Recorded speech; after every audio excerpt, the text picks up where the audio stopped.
that the U.S. Secretary of State and Secretary of Defense decided to fly to India personally to hold the 2+2, despite the pandemic, and despite the fact that America is about to hold its election, if I remember correctly, 6 or 7 days from now. So I think this is a clear indication of how important the United States takes the India relationship, and how importantly both countries take the Indo-Pacific as a strategic element. As we know, in the past 2 or 3 weeks, we have seen the final alignment of the Malabar naval exercises with Quad. We have also seen, even curiously enough, in India, arguably the first Indian meeting or participation in a Five Eyes meeting in Tokyo. And we have seen a large number of bilateral measures between not only India, Australia, the United States, and Japan, but also countries like Vietnam and Indonesia. And what I think is probably arguably the most interesting development over the past 1 year, especially because of the pandemic, is the rise of an economic element to the Indo-Pacific. That in terms of things like the Japanese have proposed the so-called supply chain resilience initiative.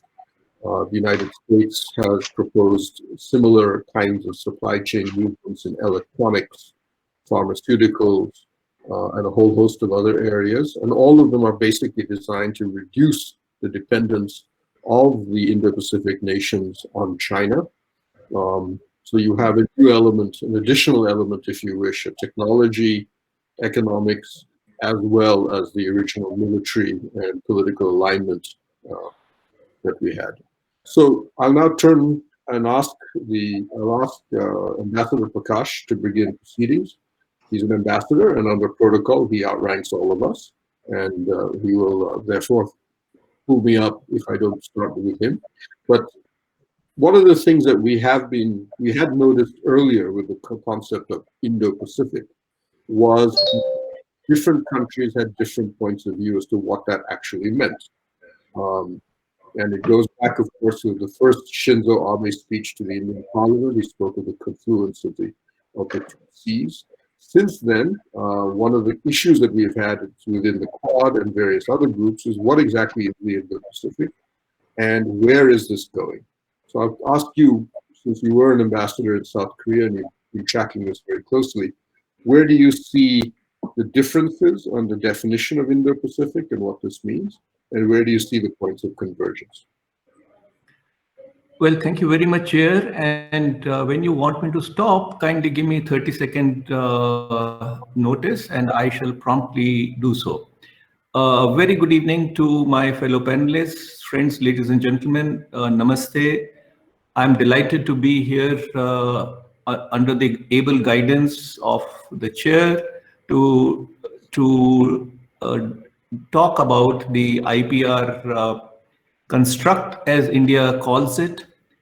And I would like to compliment the Raisina House, which is a youth-led organization, to conceptualize these series on a very, very important subject. Now, let me start off by quoting my old friend Winston Churchill. He and Pramit Pal Chaudhary are both my good friends with whom I normally do not agree on anything. But he once said that you can always count on the Americans to do the right thing after they have tried everything else. Now, I'm being a little uncharitable, but look at how the US went about it. Since '79, the US mollycoddled China, helped its rise. When China started looking at the South China Sea, the creeping expansionism or expansionism by stealth, as they flatly denied that they were doing anything or militarizing South China Sea, they took over the Scarborough Shoal.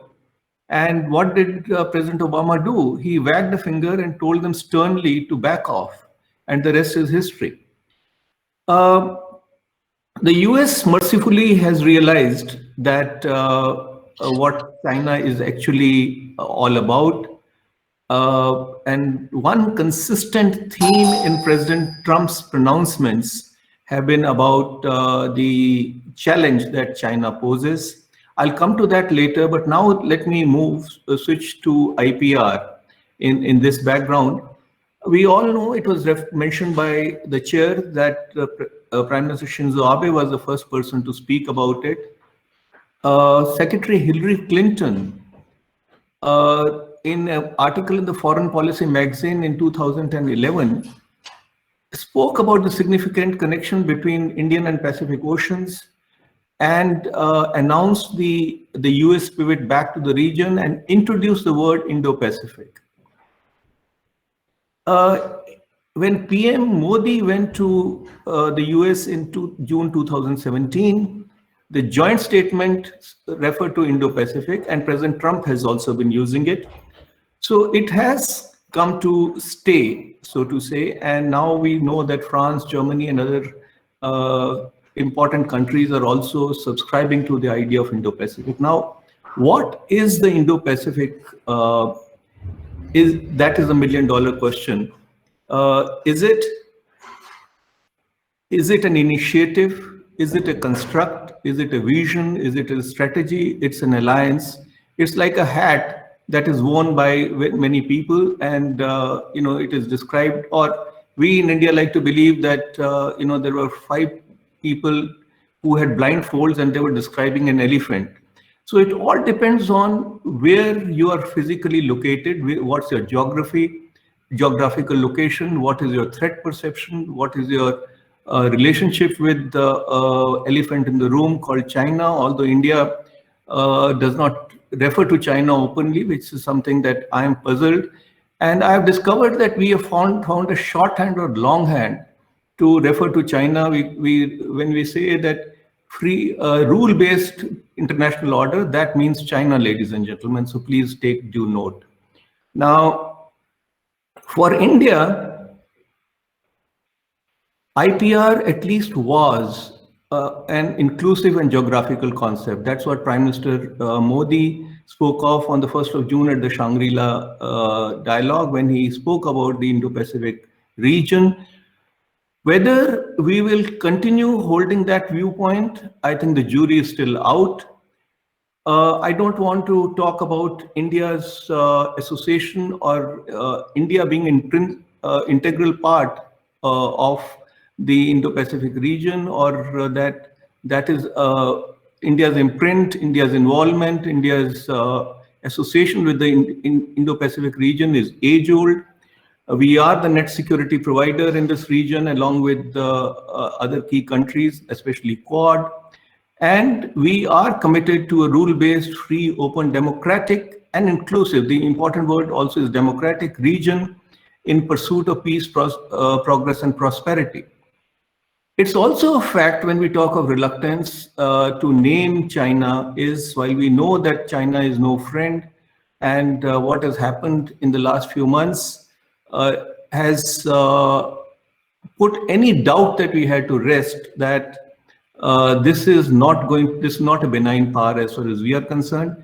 We are also the only country which has a long land border which is still not settled. So, and we are in this geography where we know that other countries may come and go, but we have to live in this geography. So we are being very careful, but I think nobody will do the heavy lifting for us, and we have to do it ourselves. Now, what are the key pillars? There are 3 or 4 key pillars. In my book, the economic aspect that the chair spoke of, the supply chains, the technology, etc., these are very important aspects. But what India in the IPR region lacks and what we need is a security architecture. And hitherto, the US was more or less was a net security provider. Given the rise of China, given the way they have expanded, given their ambition, given their aggression, I think the US alone may or may not be able to provide the necessary answers, and everybody needs to chip in. Quad is the core of the Indo-Pacific region, and the we need a security architecture, and that is something that is very, very important in my view. Uh, Now, the US, before I come to how we go about it, the American outlook, put very simply, is Asia Pacific minus China plus India, very simply put, is the Indo Pacific. And it is a recognition of the re-emergence of India, the importance of India, and also it is a recognition of the disenchantment that the US has with China. And now the big imponderable is whether US continues following this policy. What happens to the US outlook on China under the next administration? Uh, Now, Deputy Secretary of State Stephen Biegun mentioned on the 31st of August, when he was speaking to an Indian audience, that Indo-Pacific region is actually lacking in strong multilateral structures. They don't have anything of the fortitude of NATO. But he also said that we should make haste slowly. He did not say that, but implied that we should be careful of not being too ambitious, and also that NATO started with a relatively modest expectation. India has been reluctant hitherto to be drawn into a formal military alliance. I'm not advocating that we do, but we need to shed our reticence. And while we can hold off China at the LSE, given Chinese determination, muscle flexing, the deep pockets, and given the asymmetry in the power balance, I think we will do well to join hands with like-minded countries to to no, nobody's trying to contain China. The message basically to China has to be that they have to follow the rules of the game, that they have to, as they used to say when I was posted in Shanghai in 2006, 2008, they used to talk of the peaceful rise of China under President Xi Jinping. China wants to, there's a vision or a dream of the great juvenation of the Chinese nation, and the avenging of the century of humiliation. By that token, every country, especially the developing countries like India, other countries in the Indo-Pacific region, have had centuries or even centenaries of humiliation, and there is no end to it. But we have to inhabit this region. We have to work together, and the choice is not if but when. I think it's a very timely initiative that has been taken by the US. India-US relations, as the chair mentioned, have been transformed in the last 20 years.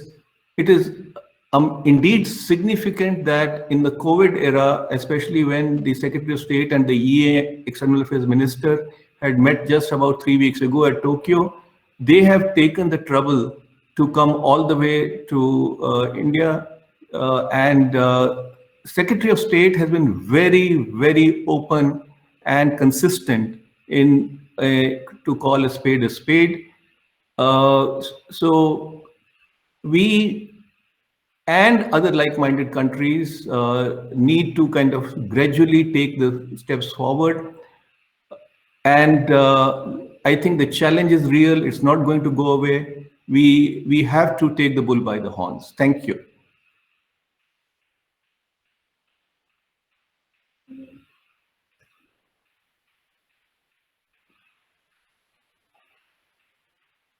So I'll turn now to Commodore Anil Jai Singh to perhaps you can discuss a little on the maritime aspect of it. The Quad initially began, as it was originally called, the Quadrilateral Security Dialogue. I believe it's still still the official name.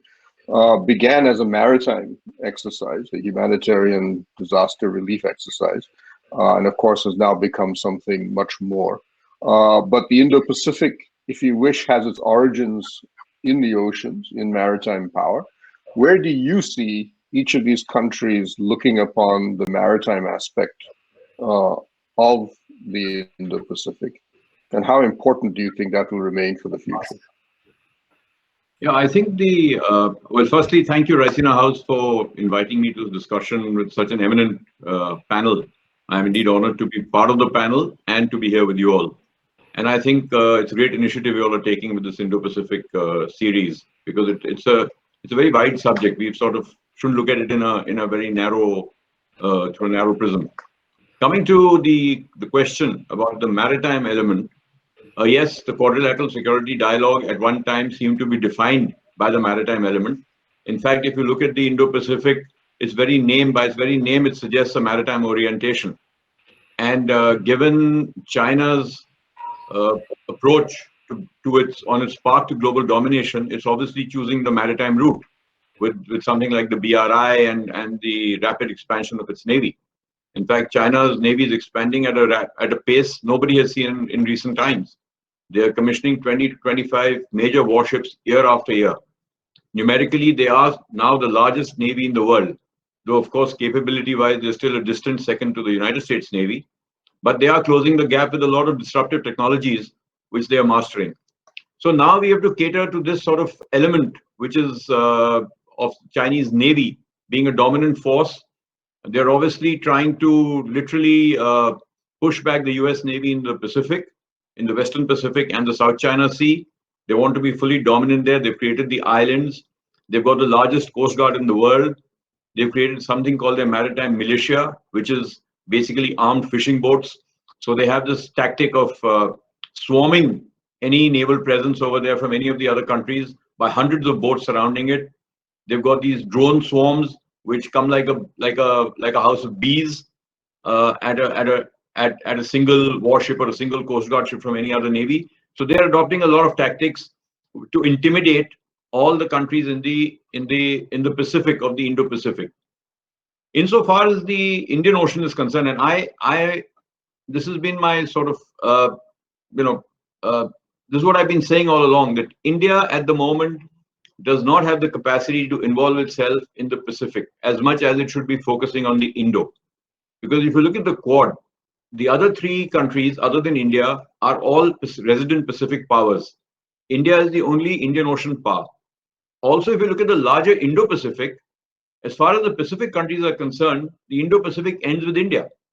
It doesn't seem to go beyond India. Whereas from an Indian perspective, if you look at the Indo-Pacific, as Ambassador Prakash said, and Prime Minister Modi had said very clearly at his keynote address at the Shangri-La Dialogue in 2018, as far as we are concerned, the Indo-Pacific extends from the westernmost tip of part of the Indian Ocean to the easternmost part of the Pacific. So geographically, that is the extent of the Indo-Pacific. However, it is being narrowed down to India and the Pacific. India, on the other hand, has a tremendous amount of maritime interests in the Western Indian Ocean. Our whole security equation is there. Our 60% of our oil comes from there. Our energy security is totally dependent on being able to keep those sea lanes open. A large part of our foreign exchange reserves are the remittances sent by the Indian diaspora working in those countries. So that region is extremely important to us. And the Indian Navy at the moment is unfortunately, and I'll say this, not expanding at the rate at which it should, considering the Chinese naval buildup. So presently, if you ask me, inclusion of Australia in exercise Malabar, for example, after the Quad meeting in Tokyo, it's a very welcome step. We have to send this signal across. But really speaking, do any of the three Pacific powers, I mean, other than the US, do Japan and Australia really have the naval capacity to operate in the Indian Ocean for extended periods or support a conflict in the Indian Ocean? I don't think so. I don't think they have that capacity at the moment. So it's nobody's going to come and pull India's chestnuts out of the fire in the Indian Ocean. India's got to do it itself. For that, India not only has to build up its naval capability, well, at the moment, let me be very clear. The PLA Navy, notwithstanding its size and being the largest Navy in the world, does not have the sea legs to take on the Indian Navy in the Indian Ocean. The Indian Navy in the Indian Ocean is a far superior force because we are in our home waters. And China has a 5,000-mile logistic line to establish before it does that. But given the Chinese naval expansion and given our naval expansion, I am not so sure this would be the state 5 to 10 years from now. Because not only is China building its warships, it's also building maritime capability in many other ways. It is going to be controlling a lot of ports in the Indian Ocean with its ambitious Belt and Road Initiative.